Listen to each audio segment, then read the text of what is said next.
Israel फिलिस्तीन war के बीच एक नाम हिजबुल्ला जो आपको बार बार सुनाई दे रहा। अमेरिका से लेकर ब्रिटेन, इजराइल जैसे देश हिजबुल्ला को लेकर अलर्ट मोड में है। अपने सिटीजन से लेबनान छोड़ने की बात कर रहे हैं। सऊदी अरब भी अपने सिटीजन को लेबनान से निकलने को कह रहा। वजह हिजबुल्ला की तरफ से इजराइल को लेकर आ रहे हैं उसके स्टेटमेंट। और ऐसे में अगर हिजबुल्ला इजराइल फिलिस्तीन वॉर में डायरेक्टली इन्वॉल्व होता है तो ये वॉर और खतरनाक हो सकती है। ईरान फॉरेन मिनिस्टर हिजबुल्ला का नाम लेकर इजराइल को एक तरह से धमकी देते हैं कि अगर हिजबुल्ला कॉन्फ्लिक्ट में इंटर करता है तो ये इजराइल के लिए बड़ा भूकंप होगा। ऐसे में अगर हिजबुल्ला के ताकत की बात करी जाए तो हिजबुल्ला के एक लीडर हैं हसन नसरुल्लाह। इन्होंने कहा था इनके ग्रुप में 1 लाख ट्रेंड लड़ाके हैं। साथ ही साथ हिजबुल्ला के पास rocket, missile, anti tank missile, air defence system जैसी चीजें भी मौजूद हैं। मिसाइल की बात करें तो हिजबुल्ला के पास करीब 1,20,000 से लेकर 1,30,000 मिसाइल है। बैलिस्टिक मिसाइल है, anti aircraft, anti tank, anti ship missile भी है। इसके अलावा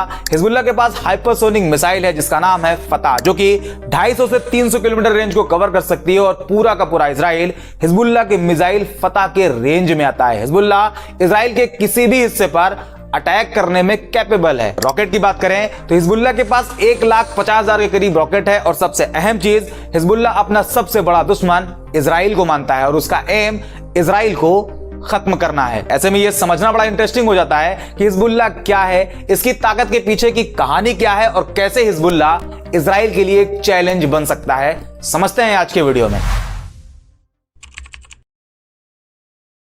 सबसे पहले तो यह समझते हैं कि आखिर हिजबुल्ला है क्या। लेबनान, जो कि कहने को तो एक सेक्युलर कंट्री है, लेकिन इसे कंप्लीट सेक्युलर कहना भी ठीक नहीं होगा। हालांकि Lebanon other middle east country के कंपैरिजन में थोड़ा बेहतर है। लेबनीज सोसाइटी में रिलीजियस फ्रीडम है और सभी रिलीजन कम्युनिटी को रिस्पेक्ट दी जाती है, लेकिन कम्युनिटी वाइज एक दूसरे के बीच टेंशन बनी ही रहती है। रिलीजन की बात करें तो लेबनान में सबसे ज्यादा मुस्लिम है, जिसमें सुन्नी मुस्लिम 31.9% और शिया मुस्लिम 31.2%, ऑलमोस्ट 50-50। क्रिश्चियन 32.4% और बाकी जो बचता है उसमें अलग अलग कम्युनिटीज आती हैं। कम्युनिटी वाइज देखें तो मेनली 3 बड़ी कम्युनिटी है, सुन्नी मुस्लिम, शिया मुस्लिम एंड क्रिश्चियन। और इसी डेमोग्राफिक स्टेटस के अकॉर्डिंग लेबनान की पॉलिटिक्स भी काम करती है, जिसमें जो लेबनान का प्रेसिडेंट होता है वो हमेशा क्रिश्चियन होता है, प्राइम मिनिस्टर सुन्नी मुस्लिम होता है एंड पार्लियामेंट स्पीकर शिया मुस्लिम कम्युनिटी का होता है। ये फिक्स है। आज के टाइम पे देखें तो प्रेसिडेंट है मिशेल ओन जो कि क्रिश्चियन है, प्राइम मिनिस्टर है नजीब मिकाती जो कि सुन्नी मुस्लिम है और पार्लियामेंट स्पीकर है नबी बेरी जो कि शिया मुस्लिम कम्युनिटी से बिलोंग करते हैं। और ये जो हिजबुल्ला है वो लेबनान के शिया मुस्लिम कम्युनिटी का एक powerful political and paramilitary group है। हिजबुल्ला नाम का मतलब होता है अल्लाह की पार्टी और इस टाइम इसके जो सेक्रेटरी जनरल है उनका नाम है हसन नसरुल्लाह, जो कि 1992 से हिजबुल्ला के हेड हैं। लेबनान में शिया कम्युनिटी की पॉपुलेशन ज्यादा है। लेबनान की सत्ता में डायरेक्ट इन्वॉल्व भी हैं। ये एक वजह है जो मिडिल ईस्ट में ग्राउंड लेवल पर हिजबुल्ला को सबसे पावरफुल ग्रुप बनाता है। और इन सब के ऊपर ईरान, हिजबुल्ला को ईरान का खुला सपोर्ट हासिल है। ईरान हिजबुल्ला को फंड से लेकर हथियार तक सप्लाई करता है। पैसे की बात करें तो अमेरिकी ऑफिशियल्स के अकॉर्डिंग ईरान हर साल हिजबुल्ला को $700 मिलियन की मदद देता है। बाकी ईरान की हिजबुल्ला के साथ इस मोहब्बत और उसके वेपन सपोर्ट के बारे में हम आगे बात करेंगे। अब बढ़ते हैं दूसरे स्टेप की तरफ और समझते हैं हिजबुल्ला बना कैसे और इजराइल के साथ इसकी दुश्मनी की वजह क्या है। और इसे समझने के लिए हमें थोड़ा पास्ट में चलना पड़ेगा। जैसा कि पिछली वीडियो मैंने आपको बताया हुआ है कि कैसे 1948 में इजराइल बना और फिलिस्तीनियों को उनकी जमीन से, उनके घर से उन्हें भगा दिया गया। क्योंकि उन्हें उनकी ही जमीन से निकाल दिया गया था तो जाहिर सी बात है वो हवा में तो रहते नहीं, कहीं ना कहीं उन्हें रहने के लिए उन्हें जमीन तो चाहिए ही थी। और उसी जमीन की तलाश में फिलिस्तीन से निकाले गए फिलिस्तीनी बड़ी संख्या में लेबनान, सीरिया, इजिप्ट और जॉर्डन की तरफ निकलते हैं, जिसमें जॉर्डन में सबसे ज्यादा फिलिस्तीनी पनाह लेते हैं। अपनी जमीन, अपना घर वापस से हासिल करने के मकसद से 1994 में एक ग्रुप बनाते हैं जिसे नाम दिया जाता है PLO, पैलेस्टीन लिबरेशन ऑर्गेनाइजेशन, जिसका एम होता है फिलिस्तीनी लोगों के राइट्स, उनकी जमीन, उनका घर उन्हें वापस से दिलाना। और इसी बीच PLO इजराइल पर कई अटैक भी करता है। क्योंकि PLO तेजी से जॉर्डन की जमीन पर आगे बढ़ रहा था, उसकी ताकत बढ़ रही थी, जिसे देखते हुए जॉर्डन के जो किंग थे जिनका नाम था हुसैन, उन्हें खतरा लगने लगा कि हो सकता है फ्यूचर में PLO और ताकतवर हो जाएगा और इससे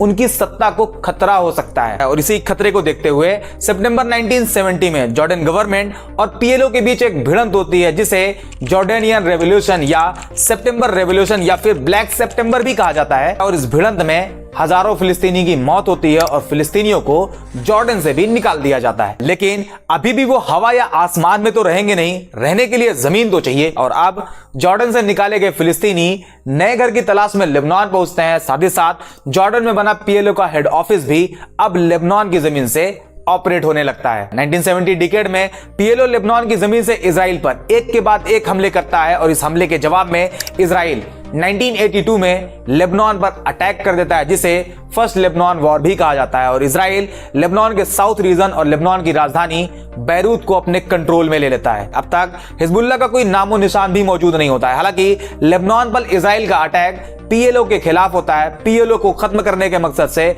इजराइल लेबनान में घुसपैठ करता है और इजराइल की यही घुसपैठ हिजबुल्लाह के पैदा होने की वजह बनती है। इजरायली आर्मी को लेबनान से बाहर निकालने के लिए शिया मुस्लिम एक ग्रुप बनाते हैं जिसे हिजबुल्लाह नाम दिया जाता है। हिजबुल्लाह के लड़ाके इजरायली आर्मी पर गुरिल्ला अटैक करते रहे, आमने सामने की भिड़ंत भी होती रही और साल 2000 में इजराइल लेबनान से अपनी आर्मी वापस बुला लेता है और हिजबुल्लाह इसे अपनी जीत मानता है। हिजबुल्लाह बना कब, डेट क्या थी, साल क्या था, इसे लेकर अलग अलग रिपोर्ट में अलग अलग दाम है। लेकिन एक चीज क्लियर है कि 1982 के बाद और 1985 के बीच हिजबुल्लाह को स्टेब्लिश किया जाता है। हिजबुल्लाह बनने के बाद 1985 में हिजबुल्लाह की तरफ से एक मैनिफेस्टो भी रिलीज किया जाता है, जिसके कुछ मेन पॉइंट्स मैं आपको बताता हूं। जैसे एक था Iranian inspiration. Hezbollah Iranian Islamic revolution and Ayatollah Khomeini के आइडियाज को अडॉप्ट करता है। नंबर 2, हिजबुल्लाह ने इजराइल को अवैध माना और उसके इन्फ्लुएंस को खत्म करने की कसम ली। नंबर 3, हिजबुल्लाह ने अमेरिका और साथ ही साथ वेस्टर्न को बड़ा शैतान कहा। एंड नंबर 4,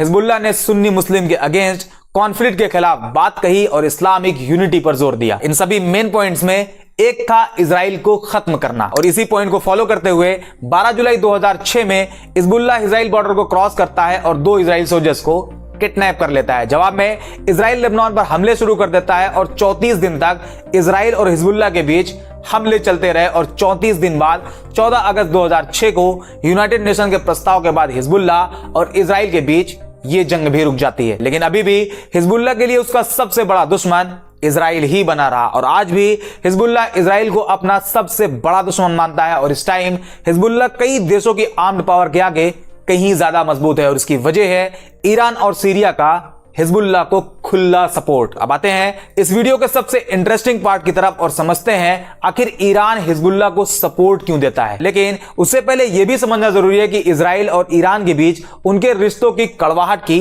वजह क्या है। एक टाइम ऐसा भी था जब इजराइल और ईरान के बीच रिलेशन काफी कोऑपरेटिव हुआ करते थे, लेकिन ये कोऑपरेटिव रिलेशन 1979 के पहले हुआ करता था, जबकि 1979 के बाद सब कुछ बदल गया। ईरान में एक इंसान हुआ करते थे जिनका नाम था अयतुल्लाह रूहुल्लाह खुमैनी, जो कि एक ईरानियन शिया मुस्लिम थे, साथ ही साथ रिलीजियस एंड पॉलिटिकल लीडर भी थे। 1979 में ईरानियन इस्लामिक रेवोल्यूशन के बाद पहलवी डायनेस्टी को खत्म कर ईरान को एक इस्लामिक रिपब्लिक नेशन में बदल दिया जाता है और इस पूरे खेल में अयतुल्लाह खुमैनी बड़ा रोल प्ले करते हैं और यहीं से ईरान और वेस्टर्न के बीच रिलेशन में कड़वाहट की शुरुआत होती है। खुमैनी अमेरिका को सबसे बड़ा शैतान कहते हैं और इजराइल को छोटा शैतान बताते हैं, जबकि इजराइल को लेकर उनका तेवर अग्रेसिव होता है। खुमैनी का कहना था कि इजराइल एक इलीगल स्टेट है जिसे फिलिस्तीन की जमीन पर बसाया गया है और खुमैनी इजराइल के अगेंस्ट जिहाद का सपोर्ट करते हैं। और जैसा कि भी आपको बताया कि 1985 में हिजबुल्लाह के मैनिफेस्टो में जो मेन पॉइंट्स थे उसमें एक था ईरानियन इंस्पिरेशन, जिसमें वो खुमैनी के आइडियाज को अडॉप्ट करते हैं। यही वजह है कि ईरान इजराइल के अगेंस्ट हिजबुल्लाह को ट्रेनिंग, वेपन, पैसा जैसी चीजें देता है और हिजबुल्लाह का सपोर्ट करता है और हिजबुल्लाह ईरान के सपोर्ट की वजह से मिडिल ईस्ट का सबसे पावरफुल ग्रुप बनकर इजराइल के लिए बड़ा चैलेंज बना हुआ है। हिजबुल्लाह के लड़ाके वेल ट्रेंड है और ये ट्रेनिंग भी ईरान के रेवोल्यूशनरी गार्ड की एक ब्रांच कुछ फोर्सेस प्रोवाइड करती हैं और सीरिया ईरान की तरफ से हिजबुल्लाह को मिलने वाली फैसिलिटीज में मीडिएटर का काम करता है। आज के टाइम पर हिजबुल्लाह के पास missile, rocket, anti tank missile, anti aircraft missile, anti ship missile, hypersonic missile Fateh, जिसे ईरान ने हिजबुल्लाह को दिया है, जैसे वेपन हिजबुल्लाह को मिडिल ईस्ट का सबसे पावरफुल ग्रुप बनाता है। लेकिन फिर भी इजराइल के सामने हिजबुल्लाह बहुत कमजोर है। हाँ, लेकिन हमास के कंपैरिजन में हिजबुल्लाह कहीं ज्यादा मजबूत है। ऐसे में अगर हिजबुल्लाह इजराइल फिलिस्तीन कॉन्फ्लिक्ट में इन्वॉल्व होता है तो हालात इससे भी बदतर हो सकते हैं और अमेरिका इजराइल के साथ वॉर में अपनी आर्मी भी उतार सकता है। और अगर ऐसा हुआ तो आप ये समझ लें कि इसका इंपैक्ट सिर्फ इजराइल, फिलिस्तीन, लेबनान और अमेरिका तक ही सीमित नहीं होगा, बल्कि पूरी दुनिया पर इसका निगेटिव इंपैक्ट होगा। गुटबाजी शुरू हो जाएगी, डिप्लोमेटिक रिलेशन भी खराब होने लगेंगे। ऐसे में बेहतर यही है कि यूनाइटेड नेशन अब अपने ढीले रवैये को बदले और फिलिस्तीन से इजराइल के इलीगल सेटलमेंट को खत्म करवा के इस पूरे विवाद को खत्म करे।